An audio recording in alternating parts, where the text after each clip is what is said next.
quarterback situation there is also, in very different ways, interesting. We all saw Jalen Hurts turn it over 5 times on Monday Night Football. The Eagles lost their 3rd straight.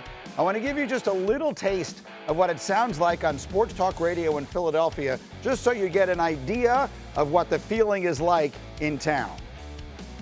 The Eagles have a quarterback problem. For the first time in 5 years, I'm saying that sentence. I haven't said that since 2020. The Philadelphia Eagles have a quarterback problem. Jalen Hurts last night played the worst football game I've ever seen him play.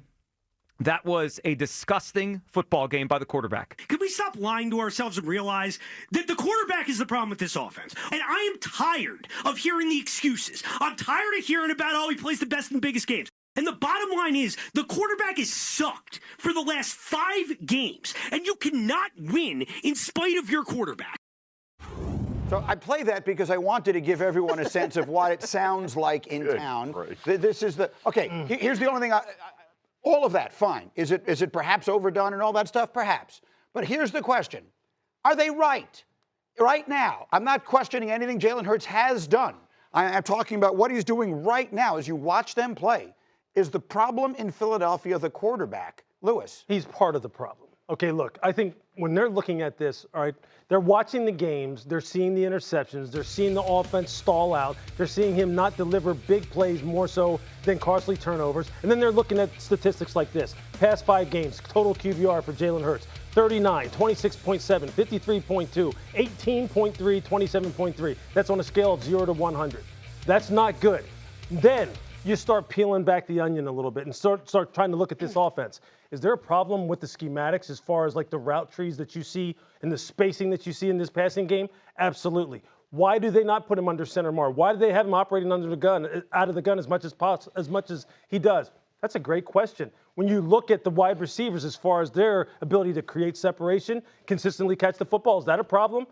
Absolutely. When you look at the running game inconsistencies and the fact that he isn't able to lean on that the same way as he has been in the past, absolutely. Now, is his accuracy, his decision-making, has that been a problem? Absolutely it is. But here's the thing. It's a number of different things. It's not just over the past 5 games, Jalen Hurts has sucked, and that's it. That is not the issue. That's what a lot of times sports radio dumbs this down to. Right. But we know that's not the case. Is he part of the problem? Of course. We all know that football is a very interconnected game. We know that. But we love to find someone to make the villain. And he's the villain right now. Can I just say, if A.J. Brown had caught a couple passes, I don't think we're having the same conversation. Like that game, we could have been talking about them. Wow, when they get A.J. Brown involved, look how great they look. Saquon Barkley's back. Like Jalen made some clutch plays. I just think Jalen's the issue, the head coach, the OC, the line, everything, the defense that one game, but otherwise the defense has carried them. There are so many issues on this football team, and the fact that they are talking about coming into that game, we still need to find our offensive identity in December, is a head coaching problem because we shouldn't be here. That is, and just to finish up what you were saying, and Jeff, I'll give it to you on this.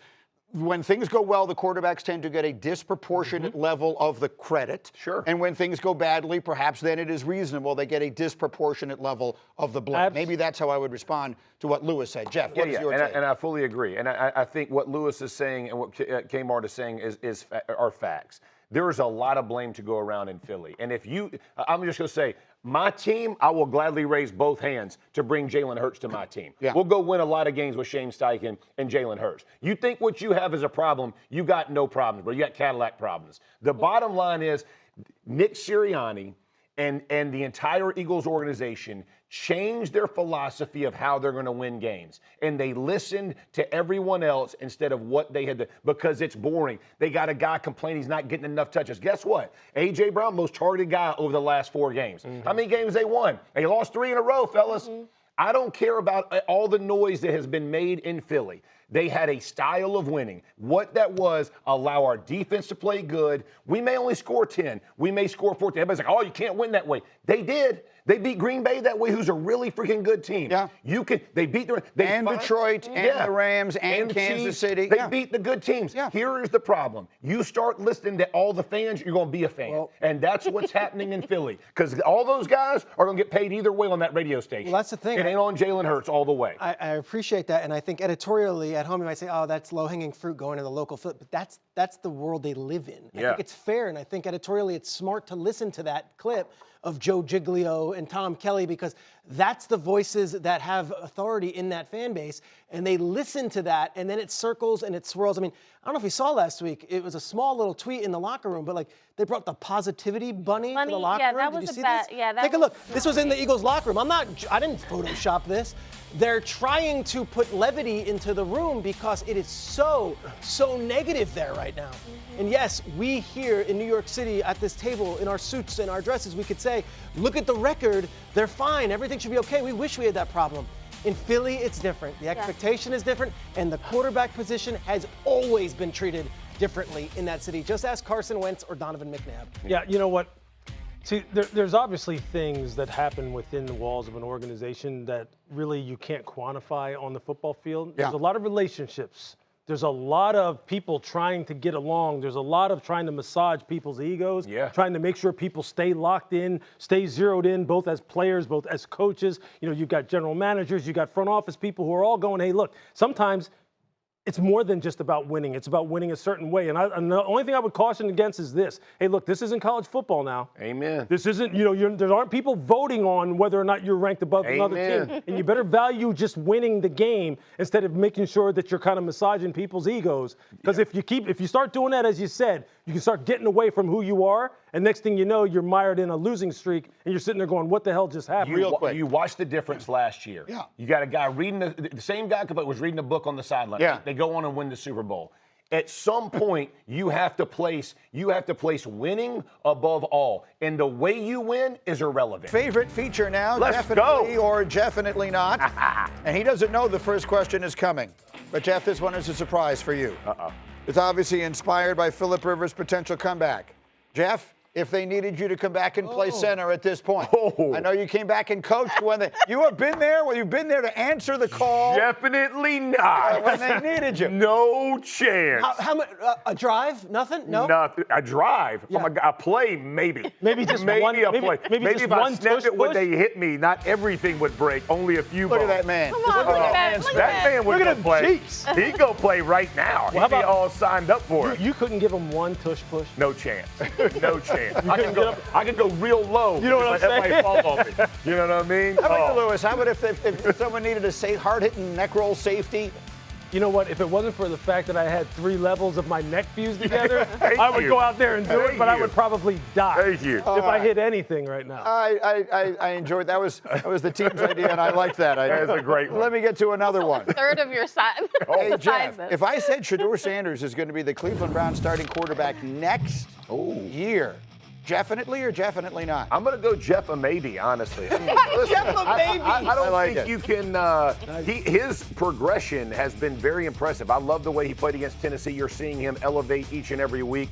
I think that's what's expected of a rookie quarterback. And as you're watching him do it, he's doing some impressive things, but that's got to continue. If he stalled from here, you wouldn't go, I'm going to bet the franchise. Let's live in this one a minute, because the whole story around Shedeur Sanders, maybe partly of his own making, maybe not, I really don't know, has become impossible, I think, to correctly digest, because there's so much stuff going on that has nothing to do with football for whatever reason.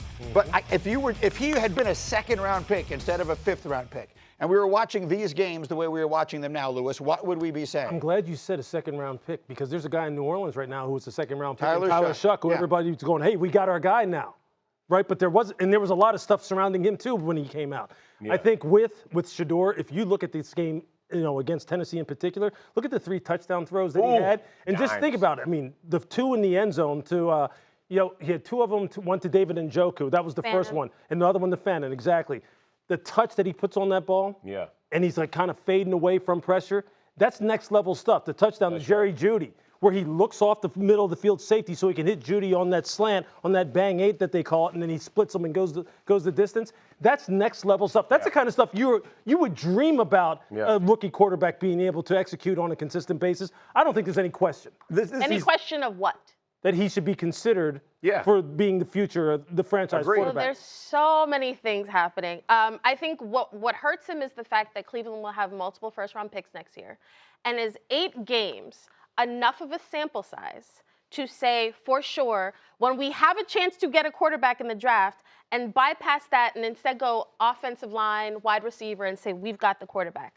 I just don't know. The play calling in Cleveland is a bigger issue to me, why we are taking him off the field when he's been balling. That I just think there's a lot of things in Cleveland that just don't make sense. But if you are the GM, if I'm Andrew Berry, I want him to be the guy because it makes it easier to build around him. Yeah. We just they got a bunch of great young players. Wonderful What do you think of rookies. it? I think he absolutely has earned himself an opportunity to compete for that job, and he didn't have that going into this season. So that's a major plus from last year. This year he can come in, he can win that job, he could do so even in these months leading up to the draft, being the leader over the offseason. They didn't even let him in the stadium 4 weeks ago. Yeah. I mean, Right. much No less one get thought he any would be. work. People didn't think he would actually be on the roster at this point. So what he's doing. balling, man. He's by so It's- far the best quarterback they have. It's ridiculous. I mean, the fact that it took him this long to get to him is ludicrous. But you see that just speaks to how the conversation surrounding quarterbacks gets hijacked Amen. more times than not. Right. And it has nothing to do with football. Right. It always has to do Especially with, with him. Exactly. But it happens to many quarterbacks. We can go through a list of guys this year who that has been the conversation. Then as soon as they start playing well, people go, boop. Yeah. Right. It's silence. So we'll see. Let me get to the last one because that one I think is interesting. Let's see how he plays again this weekend. Jeff, one more. If I were to say George Pickens is going to make a statement in a big game against the Vikings on Sunday, you go definitely or definitely not? Definitely. Look, I think he's coming off that performance on Thursday night where he disappointed in the way he played.